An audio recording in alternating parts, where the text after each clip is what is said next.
ini saya akan bercerita tentang sejarah penambangan timah di Pulau Belitung.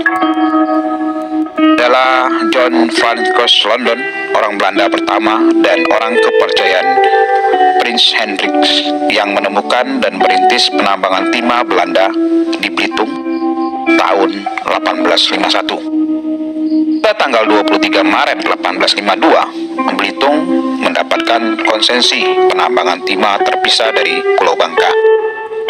Konsesi ini menandai penambangan timah secara modern pada tingkat yang terorganisir di Belitung dengan bantuan kuli-kuli tambang yang didatangkan dari China atau yang sering kita sebut Singke di saat itu, dan akhirnya menjadi peranakan Tionghoa sekarang ini. Oh ya, timah pertama kali ditambang di salah satu sungai, yaitu bernama Sungai Siburik dan daerah Air Lesung Batang.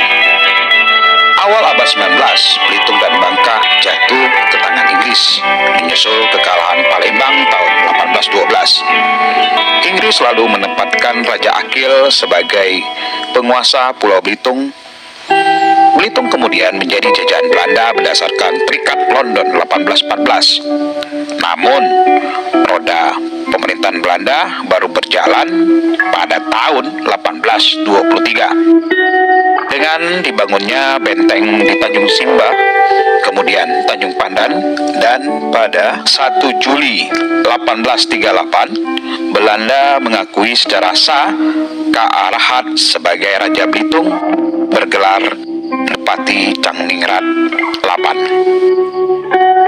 Lalu Depati membangun pemukiman di Kampung Gunung dan mulai mengembangkan kawasan ini menjadi cikal bakal kota Tanjung Pandan saat ini. Pada tahun 1851, timah ditemukan dan Belanda segera menambang di Pulau Belitung.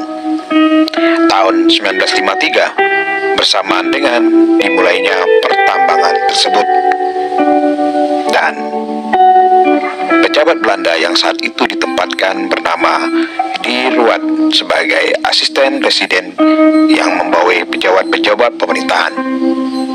Tahun 1890 dibentuklah distrik-distrik berdasarkan wilayah penambangan yang bertanggung jawab kepada distrik Hort saat itu. Tahun 1924 dibentuk kelurahan-kelurahan yang terdiri atas 2-3 kampung. Sementara di kampung-kampung diangkat mandor-mandor untuk mengawasi pertambangan tersebut, yang juga bertanggung jawab kepada kepala distrik saat itu. Tahun 1927, pangkat kepala distrik dihapuskan dan Belitung dijadikan satu distrik yang dikepalai oleh seorang Demang. Pada tahun 1933, Belitung menjadi wilayah Order Afdeling dari Bangka yang dikepalai oleh seorang controlling pangkat wakil asisten presiden. Tahun 1935, Belitung dibagi menjadi distrik Belitung Barat dan Belitung Timur yang masing-masing dikepalai oleh seorang Demang pada saat itu. Meskipun sebelumnya Kerajaan Balok telah membagi Belitung atas wilayah-wilayah Ngabehi, namun yang kemudian berkembang adalah wilayah distrik yang dibentuk oleh pemerintah kolonial saat itu. Distrik-distrik yang cukup terkenal di saat itu adalah Tanjung Pandan, Buding, Manggar, Gantung atau Lenggang, serta Dendang. Kota-kota ini dilengkapi dengan berbagai fasilitas dan infrastruktur untuk menunjang kelancaran aktivitas penambangan dan menjamin keberlangsungan hidup penduduknya. Di setiap distrik dibangun emplacement perusahaan, perkantoran pemerintah, dan berbagai bangunan publik dengan fasilitas listrik, ledeng, telepon, bahkan terek, serta jalan-jalan darat menghubungkan antara distrik yang dirintis sejak tahun 1852 mendorong tumbuhnya permukiman di sepanjang jalur tersebut. Bangkitan kota-kota juga mendorong terjadinya ledakan penduduk, khususnya kaum pendatang. Yang terbesar adalah imigran Tionghoa atau China yang didatangkan ke Belitung untuk menjadi kuli kontrak di saat itu. Selain itu, banyak juga yang berprofesi sebagai pedagang lalu menjadi saudagar kaya. Orang-orang Eropa khususnya Belanda merupakan kaum minoritas namun sangat mendominasi di antara kedua kelompok ini. Terdapat golongan Indo-Melayu dan kaum peranakan. Dan sejak awal Tanjung Pandan adalah pusat wilayah dan menjadi distrik yang paling berkembang di saat itu. Dan disinilah berkedudukan asisten residen, depati, atau tuan kuasa. Distrik lain yang juga sangat berkembang adalah Manggar dan menjadi kota besar kedua di Belitung setelah Tanjung Pandan, dan pusat wilayahnya terletak di Bukit Samak. Di Bukit Samak, tempat terletaknya perkantoran pemerintah dan establishment perusahaan bersama wilayah lain di bagian timur Pulau Belitung. Nah, kawasan ini kini membentuk pemerintahan sendiri dengan nama Kabupaten Belitung Timur pada tahun 2003. Secara umum dimulainya pertambangan timah kolonial menjadi titik tolak kebangkitan kota-kota di Pulau Belitung dalam pengertian fisik maupun sosial. Perkembangan ini berlangsung dalam beberapa fase. Fase awal adalah tahun 1853 yang diprioritaskan pada penyediaan sarana pokok berupa gudang-gudang dan jalan, sementara orang Belanda masih tinggal di benteng. Fase kedua setelah berdirinya NV Belitung MIJ tahun 1860 yang difokuskan pada pembangunan fasilitas utama merupakan bangunan perusahaan, perkantoran, pemerintahan, jalan, dan perumahan.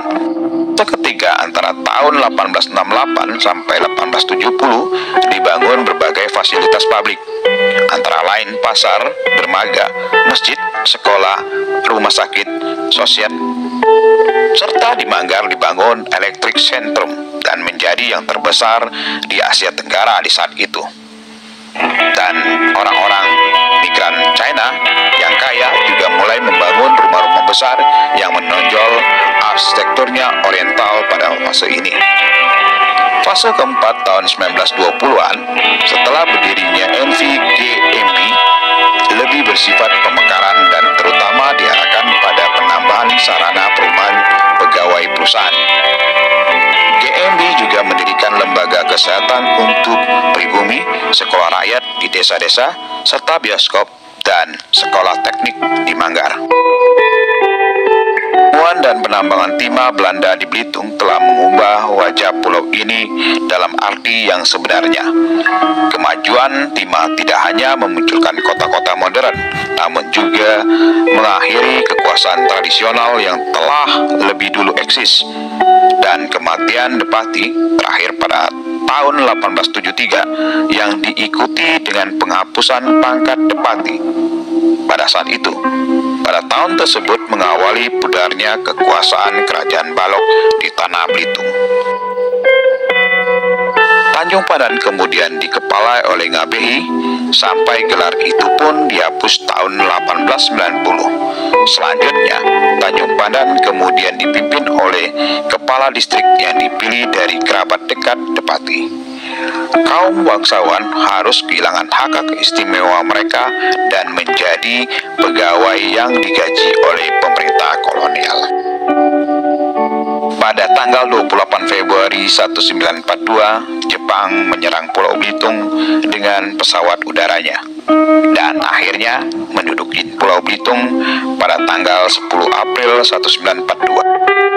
Dalam tahun 1943, Jepang melakukan berbagai perubahan, antara lain perusahaan NV diganti menjadi Mitsubishi Koyaka atau yang disingkat MKK.